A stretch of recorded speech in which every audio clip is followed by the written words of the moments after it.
వేదం ప్రకారము నేర్పేటువంటి ఈ ఒక్క జ్ఞానం ఎక్కడా మీకు దొరకదు.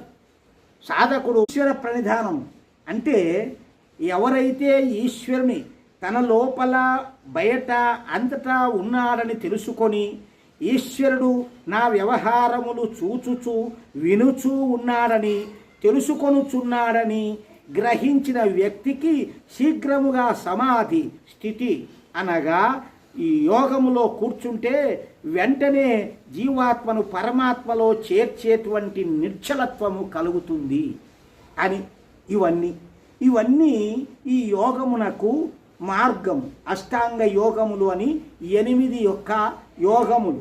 8 అష్టాంగం అంటే 8 అంగముల యోగములు అని. ఇతర యోగములకు మిగతా 6 అంగముల ఫలములు రాయిచున్నాము ఇంకా ఉన్నాయన్నమాట. ఆసనం వేసుకుంటే ఏమవుతుంది? కూర్చోడం, మనం స్థిరంగా కూర్చుండేది ఏ ఆసనము?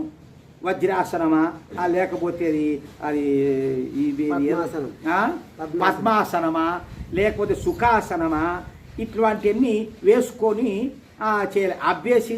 ఈ ఆసనం అభ్యసించిన పిదప యోగాభ్యాసకునికి ఉపాసనా సమయంలో శీతోష్ణములు అంటే సుఖ దుఃఖములు, ఆకలి దప్పులు, వేడి చలవ ఇటువంటివన్నీ ద్వంద్వములకు అంతగా బాధింపవు. అవన్నీ ఉండినా కూడా బాధ పెట్టవంట ఈ యొక్క ఆసనాలు సాధన చేస్తే.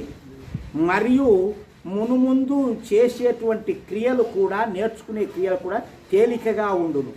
ప్రాణాయామము చేయుట వలన తనలోని అజ్ఞానము క్రమముగా తగ్గును, జ్ఞానము యొక్క అభివృద్ధి కలుగును, జ్ఞాపక శక్తి మరియు మనస్సులో ఏకాగ్రత కలిగి ఆశ్చర్యజనకమైన వృద్ధిని పొందును. అతడు నిరోగి అయి రోగాలు కూడా రావట్ట, ఉత్తమ స్వస్థత పొందును.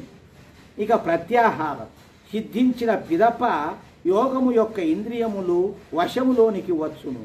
అనగా యోగి తన మనస్సున ఎచ్చట ఏ విషయమునందు స్థిరపరచుకుందామనుకున్నా వెంటనే మనస్సు స్థిరపడుతుందంట. ఈ యోగాలు చేస్తూ ఉంటే ఇంకా ఎక్కడికి చెలించదట.